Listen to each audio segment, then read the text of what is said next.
আসসালামু আলাইকুম, welcome to my channel Shamima's kitchen. আজকের পর্বে করে দেখাবো ঈদ এবং রমজানের স্পেশাল গাজরের লাড্ডু রেসিপি। এতটাই মজার এই লাড্ডু যে ইফতারের আগে আপনারা চাইলে ঝটপট বানিয়ে নিতে পারবেন আর নর্মাল ফ্রিজে কয়েকদিন রেখেও খেতে পারবেন। এর জন্য এখানে গাজর নিয়েছি 8টির মতো, অথবা 1 কেজি গাজর নিলেও হবে। আর গাজরগুলো আমি এভাবে গ্রেটার দিয়ে কুচি করে নিয়েছি। লাড্ডু বানানোর জন্য চুলায় একটি পাত্র বসিয়ে দিয়েছি। এবার এখানে উঁচু করে 2 টেবিল চামচ ঘি দিয়ে দিচ্ছি। আর এই রেসিপিতে ঘি দেওয়ার চেষ্টা করবেন। এবার ঘির মধ্যে দিচ্ছি 2 পিস তেজপাতা, এলাচ দিচ্ছি 4 পিস আর দারুচিনি দিচ্ছি 2 পিস। এবার এগুলো হালকা আঁচে একটু ভেজে নিচ্ছি। যখন খুব সুন্দর এরোমা বের হবে ঠিক তখন দিচ্ছি গাজর কুচি। গাজর দিয়ে এখন কিছুটা সময় হালকা ভেজে নেব। গাজর থেকে হালকা একটু পানি বের হবে, তাই দিয়েই ভেজে নেব আর খুব বেশি ভাজবো না। এখন দেব চিনি 1 কাপ। এখানে চিনি স্বাদ মতো দিবেন, যে যেমন মিষ্টি পছন্দ করেন। চিনি গলে অনেকটা পানি বের হবে আর এভাবে আমি অনেকটা সময় ভেজে নেব। এভাবে চিনির শিরায় গাজর খুব ভালোভাবে সেদ্ধ হয়ে যাবে।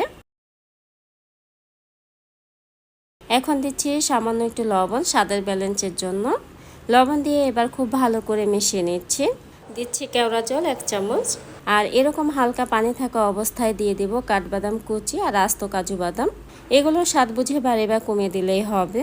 আর দিব গুঁড়া দুধ। এখানে ডিপ্লোমা ব্র্যান্ডের গুঁড়া দুধটা নিয়েছি। এখন হাফ কাপের মতো গুঁড়া দুধ দিয়ে দিচ্ছি, অথবা স্বাদ মতো দিবেন। আর খুব ভালোভাবে এখন দুধটা মিশিয়ে নিচ্ছি। এবার দিচ্ছি অরেঞ্জ ফুড কালার। এটা চাইলে স্কিপ করতে পারেন, তবে দিলে গাজরের কালার ঠিক থাকবে। আর আমি দুধ দেওয়ার পরে ফুড কালার দিচ্ছি, কারণ দুধটাও অরেঞ্জ কালার হবে আর দুধের ফ্লেভারও পাওয়া যাবে, কিন্তু গাজরের কালার নষ্ট হবে না। এবার দেব কিশমিশ, এটাও স্বাদ মতো দিবেন। আমি 1/4 কাপের মতো দিয়ে দিচ্ছি।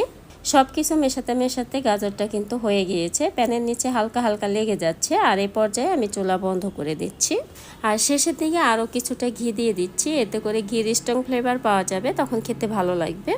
এবার গাজর ঠান্ডা করতে সাইডে রেখে দিচ্ছি। হালকা ঠান্ডা হলে লাড্ডু বানিয়ে দেখাবো।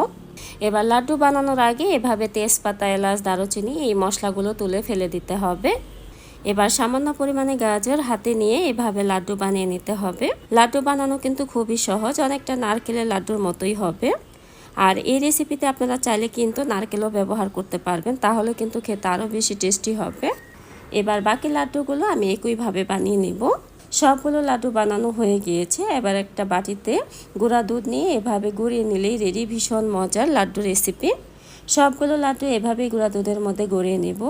আর দেখতে যতটা সুন্দর, খেতেও কিন্তু ততটাই মজার হয় এই লাড্ডু। এই গাজরের লাড্ডু আপনারা চাইলে কিন্তু আসছে ঈদে এভাবে বানিয়ে নিতে পারেন। দেখতে কিন্তু অনেক ভালো লাগে, আবার খেতেও ভালো লাগবে। আর আজকে গাজরের লাড্ডু যদি আপনাদের কাছে ভালো লেগে থাকে, তাহলে বাসায় একবার হলেও ট্রাই করতে পারেন। আমার আজকের গাজরের লাড্ডু আপনাদের কাছে কেমন লেগেছে অবশ্যই কমেন্ট সেকশনে জানাতে ভুলবেন না।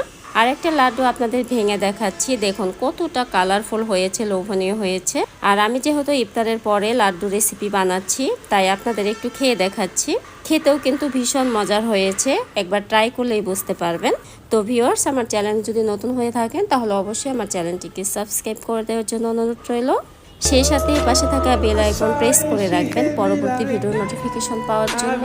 পরবর্তীতে আবারও কোনো ইউনিক রেসিপি নিয়ে আপনাদের মাঝে খুব দ্রুতই চলে আসবো।